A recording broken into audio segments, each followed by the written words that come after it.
welcome to the last performance of this year's UCL classical play, which quite unconventionally is Plato Symposium. And I am very delighted to be introducing our speaker, Professor Edith Hall. He's Professor of Ancient Greek Literature at University of Durham, who doesn't need much of an introduction. She is absolutely one of the most widely known, internationally known scholars of the ancient Greek world. So I am just going to leave the floor to you, Edith. Thank you very much.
Plays by is Aristophanes and Platonic dialogue.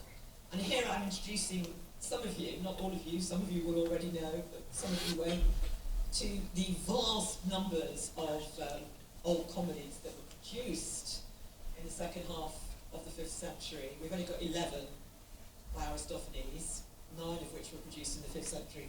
There were people just as famous as him, called Plotinus and Eupolis and Mapesius. And we do have a lot of bits and bobs fragments of their plays. And you know what? There were philosophers all over them. We've only got the clouds. So Eupolis and Plotinus wrote lots of philosophy plays. Eupolis wrote something called the Nanny Goats, which included teachers of grammar, and a play called the Shirkers, which was at least partly about Plato's Academy. He wrote an Autolycus, which included the claim that Aristophanes paraded himself in front of boys at the Palaestra, which sounds like a Socratic dialogue. Protagoras appeared in Eupolis' Collices, along with Socrates and Alcibiades. And that play also mentioned Chirethon, a character in the first version of Clouds. Loads of others. Another play by Eupolis, Socrates, was called A Babbling Beggar. In another fragment, he's described at a symposium, singing lyric poetry and stealing a wine decanter. Another Eupolis fragment mentions a sophist, being asked to talk nonsense. And Plotinus' Panoptoi ridiculed a philosopher called Hippon. So there was an awful lot of old comedies that whoever was reading the Symposium in the 4th century and beyond knew about. So we are missing 9/10 of the jigsaw puzzle pieces about Plato writing a dialogue which has a comic poet in it. Now Plato's Apology, which is supposedly Socrates' defence speech in court, in that Socrates says that he's almost forgotten who he really is, because he says so many weird things said about him. And since the Apology is widely regarded as the very first of Plato's dialogues, it's tempting to take that question, who who am I, as programmatic for Plato's literary relationship with his teacher. Who is the Socrates in Plato's dialogues? And if Plato started writing dialogues by recording in his apology what he understood Socrates had said in his defence, including criticism of Aristophanic comedy for creating the caricature of Socrates, then Plato's representation of Socrates' relationship with comic theatre, I think, was actually part of Plato's project from its inception. I think comedy is huge to Plato's early dialogues. Now, the ending of the Apology dramatises Socrates' self-identification with tragic and epic heroes who suffered unjust deaths. And a lot of scholars have said that the Apology has a lot of parallels with tragic drama. But there's masses of humour, even in the Apology. That includes allusions to comic theatre, wordplay, teasing irony. So, Aristophanes almost certainly did damage Socrates' reputation by making him the object of laughter in clouds, but Plato had his revenge. In these early dialogues, he borrowed and subverted old comedy, working through a whole range of comic roles for Socrates. And they each, I think, helped add layers of complexity to the Socrates figure. Knowingness, humour, charm and complexity. And that all leads to the master inquiry of the middle period masterpieces, which are Symposium, Phaedrus and Republic. Now in these early dialogues, the ones leading up to Symposium and Republic, the repertoire of comic techniques is vast. It includes regular fixtures of old comedy, like eavesdropping, verbal patterns, running gags, especially about how old people have bad memories. Ventriloquism, impersonation of funny accents of adversaries and barbarians, oaths, gender stereotypes, festival license, slapstick, sarcasm, bathos, sexual arousal, and drunkenness. And the figure of Socrates is mercurial in the dialogues before Symposium. Even when he's pleading for his life in the Apology, he uses hilarious wordplay that typifies his comic avatar in clouds. And even at his most serious, in Crito, he actually characterises himself just like the figure in a comedy, as a runaway slave at a permanent banquet in Thessaly. So, before Symposium, we've got lots of different Socrateses. We've got a palestra loiterer who looks out for handsome boys in comedies and Lysis. We have a faux naive admirer of Euthyphro's piety. We have an elderly schoolboy in Euthydemus. And in the Ion, he actually just gets very, very competitive and wants to beat the best rhapsode in town at quoting Homer. It's putting humour. Now, Plato's also early dialogues really do test him, test Socrates. So that's where we get to with the Symposium, which is often thought to be the first of the middle period. But the Symposium is undoubtedly more interesting in theatre in general, as well as comic theatre, than any other Platonic dialogue. That's why it's my favourite. The very setting is a victory party held by the tragedian Agathon to celebrate his victory in the drama competition at the Festival of Dionysus in 416. It's the day after the victory. Agathon's already performed the customary sacrifices to Dionysus. But the theatre issue comes up immediately because Socrates, we're told, was for once actually wearing sandals and had a bath. So we're introduced already to the idea of costuming. And we realise the dialogue is going to be unusually comic when the discussion about the drinking schedule comes up. And it turns out that Aristophanes is a guest. And he says, please, no formal rounds of shots tonight. I've got a terrible hangover. I drowned in drink last night, and I'm not going to drink a lot tonight. Oh, yeah. the female pipe player, which is customary at a male symposium, is sent away. Of a sternly homosocial environment. We're going to have a competition instead of speeches about Eros to be judged by Dionysus himself. So, we're all geared up for fascinating speeches, and you're going to hear them all tonight, and they are amazing. So Phaedrus, great rhetorician, opens with a sweeping oration that quotes ancient authorities like Hesiod to prove that Eros is the oldest of the gods and immensely powerful. Two men in love will show prodigious courage on the battlefield.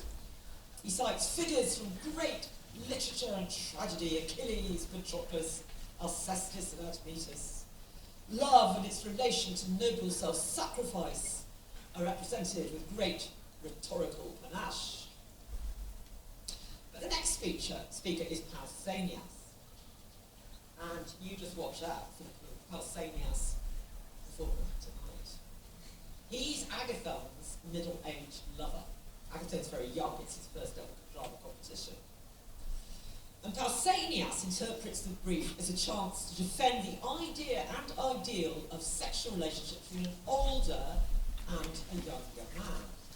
Pied eros dire comes over in English as pederasty. We are not talking about children, though we're talking about an older man and a younger one.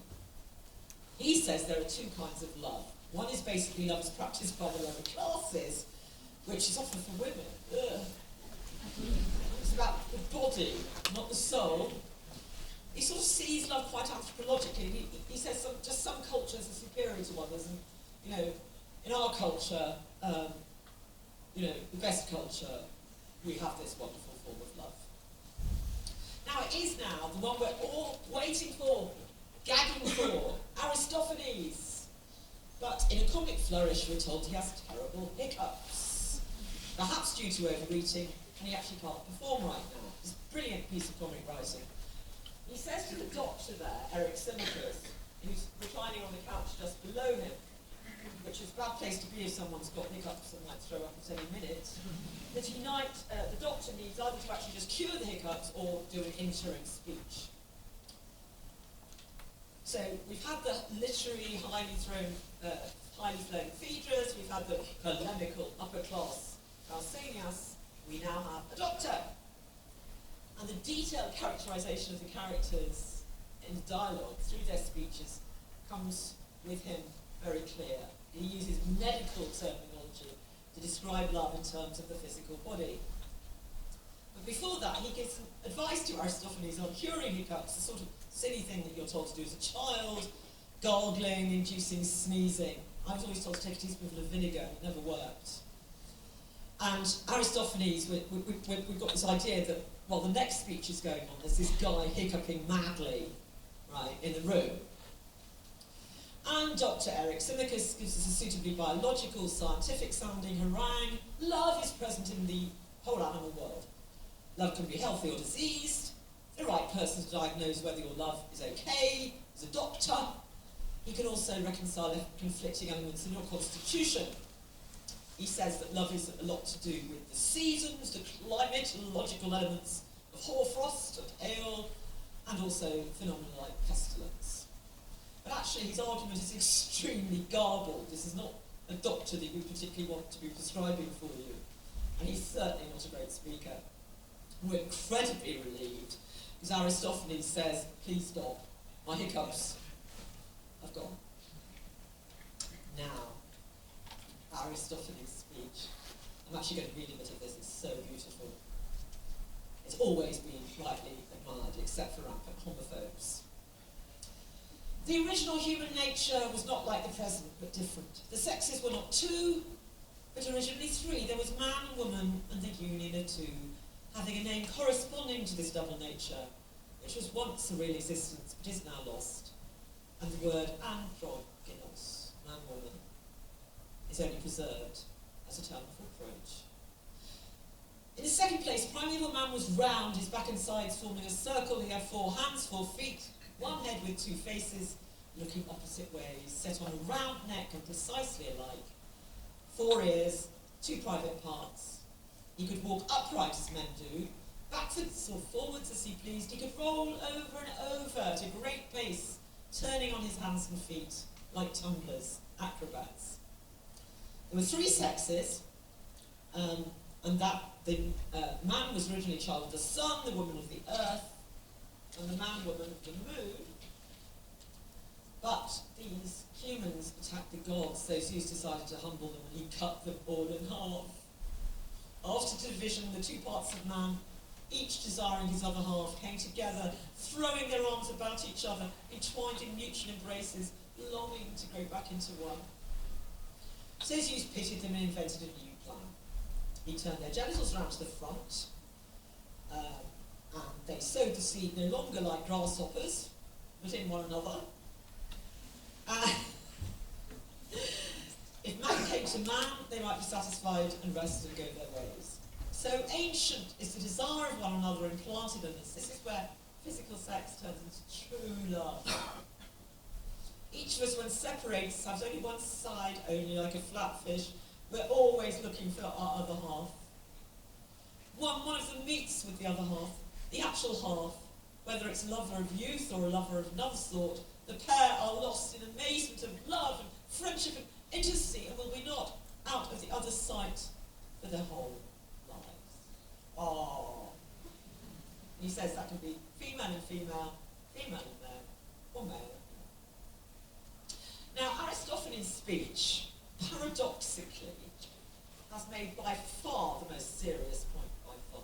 It is charming, but it is not hilarious. And his vision of true lifelong love, regardless of sexual orientation, remains profoundly moving.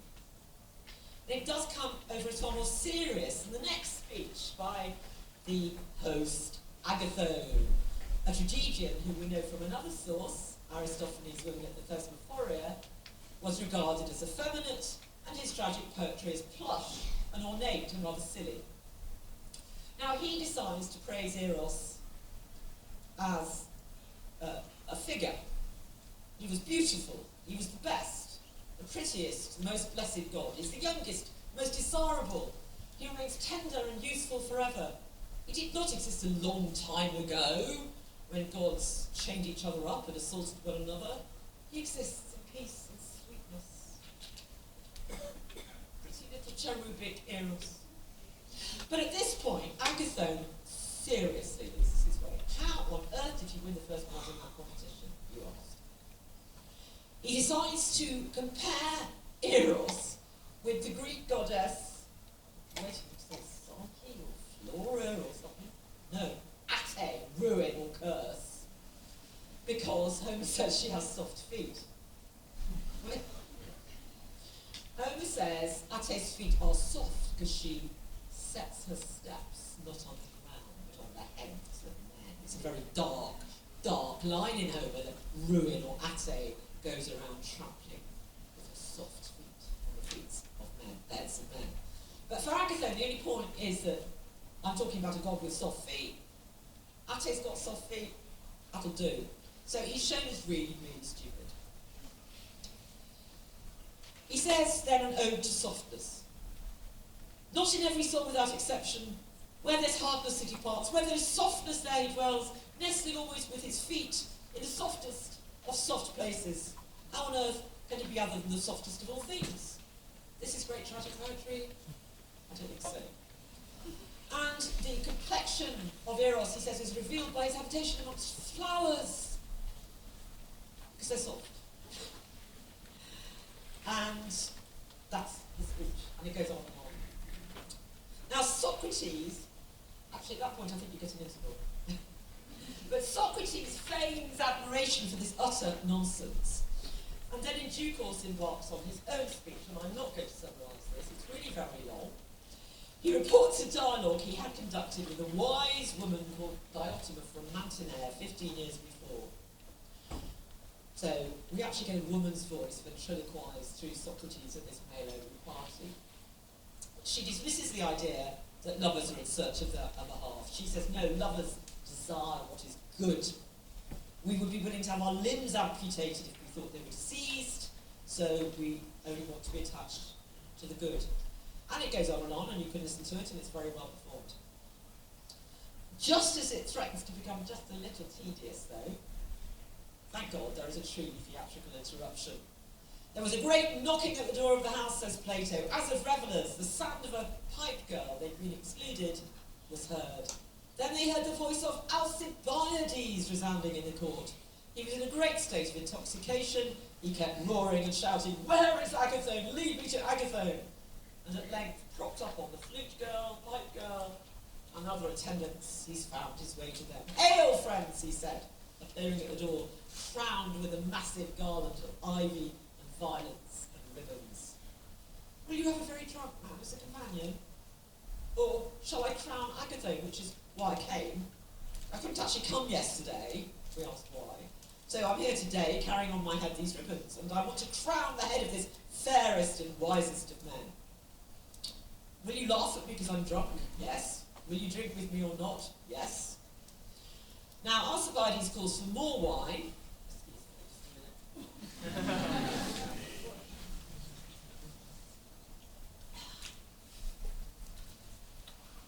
Says he's actually not going to praise Eros. He's not even going to play. He's going to praise Socrates, because he's in love with him. "I say, Socrates, you're just like the busts of Silenus, the father of the satyrs. They're set up in the statuaries shops. They hold pipes in their mouths. You can open in the middle, and they have images of gods inside them. I sometimes wonder if it's like those Russian dolls, so you open up a little Silenus, and there's a little god inside.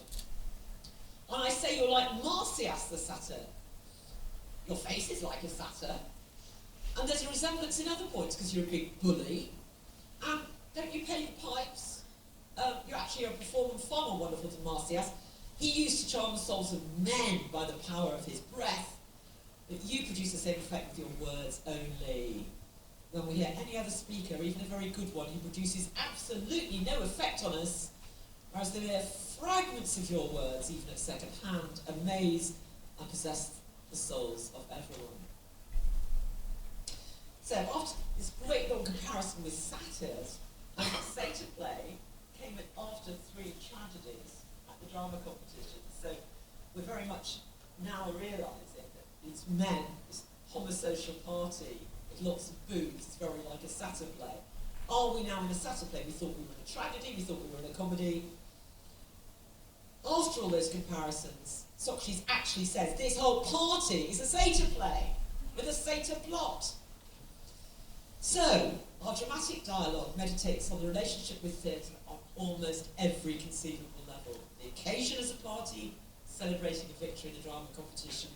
The host is a young tragedian, a comic poet is present, and the person who's going to win the competition is a satyr, Socrates. And the contests of speeches reflects the competitive structure of drama contests. The speakers are differentiated through their manner of speech, rhetorical, flowery, serious, medical. They quote from tragedy, they allude to myths made famous through tragedies.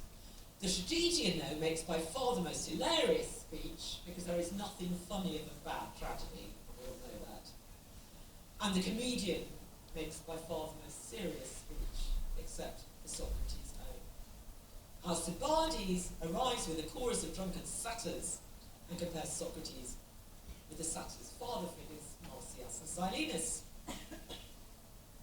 So, in writing the drama that is the Symposium, and you are very, very, very lucky to get the opportunity to see performed, Plato has mingled comic, tragic and satyr elements so well that they pervade the dialogue. But not any one exists without all the others. The mingling of dramatic features, for all of that, it remains completely true that comedy, tragedy and satyr plays seem to be represented by Aristophanes, Agathon and Socrates. The homosocial Symposium does resemble a satyr drama, but actually I think it ends more like an old comedy, with a revel and continued drinking. Suddenly a second band of revellers enters, because someone left the door open. We've all been at parties like that. Well, perhaps you haven't, I have. They made themselves at home. I've even been the invading revellers, especially in Scotland on holiday, when you just go in any house you like. We're told that all these strangers came in, great confusion ensued, and everyone was compelled to drink large quantities. Of course they were. Most of the guests left. The man who's reported the whole dialogue, Aristodemus, says he actually fell asleep at that point, and he was wakened up at daybreak by a cock crowing, and the only people who were still there were Socrates, Aristophanes, and Agathon, say to play comedy and tragedy. And they were all drinking out of one large goblet which they were passing round, and Socrates was discoursing to them. All there. Sorry. Aristophanes remembered that Socrates compelled the other two to acknowledge that the genius of comedy was actually the same as that of tragedy. The true artist in tragedy was also an artist in comedy. Well, we've had the tragedian being accidentally funny and the comedian being deliberately serious. But then we're told that the other two got really sleepy. Aristophanes passed out first, and then Agathon and Socrates, having told to sleep, went off completely sober. So by the end of the dialogue, we really realise that it's not been so much about Eros, but about Dionysus. But what comes next in Plato's career, the same middle period? We do get the Phaedrus, which is about love and rhetoric, with the same Phaedrus, but then we get the Republic. And in the Republic, Socrates notoriously argues that a city-state serious about the moral health of its citizens would have to exclude theatre altogether. It is false, it feeds the emotional parts of the soul, it's undignified, and it's got women in. But I sometimes think he needed to write the Symposium to get his conflicted feelings about theatre and actually his inner aspiring playwright out of his system. So this is basically Plato's tragico, comico, seriso, rhetorico, medico, satirico masterpiece. Thank you.